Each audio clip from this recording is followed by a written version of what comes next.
ദാ എന്നും പതിവ് പോലെ തന്നെ നമ്മൾ അടുക്കളയിൽ കയറിയിട്ടുണ്ട്. രണ്ടടുപ്പും അങ്ങോട്ട് കത്തിച്ച് വെച്ച് ഒന്നിൽ നമുക്ക് ബ്രേക്ക്ഫാസ്റ്റും റെഡിയാക്കാം, ഒന്നിൽ നമുക്ക് ലഞ്ചും തയ്യാറാക്കാം. ഇന്നത്തെ ലഞ്ച് നമുക്ക് വെള്ളിയാഴ്ച ആയതുകൊണ്ട് സ്പെഷ്യലാണ്, ബിരിയാണിയാണ്. പിന്നെ ഇന്ന് നമുക്ക് രണ്ട് അണ്ണന്മാർ പണിക്കുണ്ട്, അപ്പോൾ അവർക്കുള്ള ഫുഡ് കൂടി നമ്മൾ സെറ്റാക്കണം. അപ്പോൾ ഇന്ന് നമ്മൾ എന്നത്തേലും കുറച്ച് അധികം ഫുഡ് ഉണ്ടാക്കണം.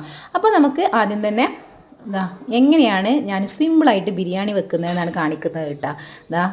കാണിക്കുമ്പോൾ തന്നെ നിങ്ങൾക്ക് ഏകദേശം മനസ്സിലുണ്ടാവും. പിന്നെ ഞാൻ ഇതിൽ ബിരിയാണി മസാലയും അതുപോലെ തന്നെ ഏലക്ക പൊടിച്ചതും ആഡ് ചെയ്യുന്നുണ്ട് കേട്ടോ. മസാലയിൽ അത് മാത്രമേ ഞാൻ ആഡ് ചെയ്യാറുള്ളൂ. പിന്നെ ഞാൻ ഡാൽഡയും അതുപോലെ തന്നെ കുറച്ച് ഡാൽഡയും പിന്നെ സൺഫ്ലവർ ഓയിൽ വെച്ചിട്ടാണ് ഞാൻ ബിരിയാണി വെക്കാറ്. പക്ഷേ ഇന്ന് നോക്കിയപ്പോൾ സൺഫ്ലവർ ഓയിൽ കഴിഞ്ഞിട്ടുണ്ട്, വാങ്ങാൻ മറന്നു. അപ്പോൾ നമ്മൾ എന്ത് ചെയ്തു, വെളിച്ചെണ്ണ ഉണ്ടല്ലോ, അപ്പോൾ വെളിച്ചെണ്ണ ആഡ് ചെയ്തു കേട്ടോ.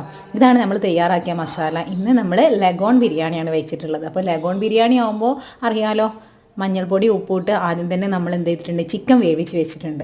പിന്നെ ഉള്ളി, തക്കാളി, ഇഞ്ചി, വെളുത്തുള്ളി, പച്ചമുളക് നന്നായിട്ട് വഴറ്റിയിട്ട് അതിലേക്ക് ചിക്കൻ മസാലയും പിന്നെ ഏലക്കാപ്പൊടിയും ചേർത്തിട്ട് കുക്കറിൽ വിസിലടിപ്പിക്കുകയാണ്. അപ്പോൾ പെട്ടെന്ന് നമുക്ക് കാര്യങ്ങൾ റെഡിയാക്കാൻ കഴിയും. പിന്നെ മക്കൾ പോകാൻ 8:40 ബസ് വരുന്നതല്ലേ, അപ്പോഴേക്കും നമുക്ക് ലഞ്ച് 8:30 തന്നെ പാത്രത്തിലാക്കി കൊടുക്കണം.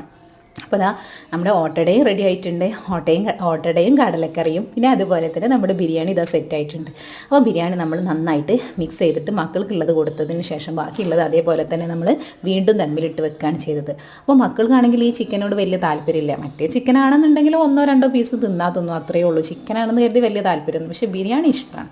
അപ്പോൾ നമ്മൾ ലെഗ് പീസ് തന്നെ വെച്ച് കൊടുക്കുകയാണ് 2 പേർക്കും. അതാകുമ്പോൾ ലെഗ് പീസ് ആകുമ്പോൾ അവർ കഴിക്കും. അപ്പോൾ നമ്മൾ ഫുഡൊക്കെ സെറ്റാക്കി അവരുടെ പാത്രത്തിലൊക്കെ ആക്കി കൊടുക്കുകയാണ്. അത് കഴിഞ്ഞിട്ട് നമ്മൾ ബിരിയാണി ഒന്നുകൂടി ദമ്മിട്ട് വെച്ച് വെക്കുകയാണ്. കാരണം എന്താ വെച്ചാൽ കുറച്ച് സമയം, ഒരു അരമണിക്കൂർ ദമ്മിലെടുക്കാനുള്ള സമയമല്ലേ ഉണ്ടായിട്ടുള്ളൂ. അപ്പോൾ ഇതാണ് സിമ്പിളായിട്ട് എങ്ങനെ ബിരിയാണി. ഇനി സാലഡ് കൂടി ആയാൽ സെറ്റ്.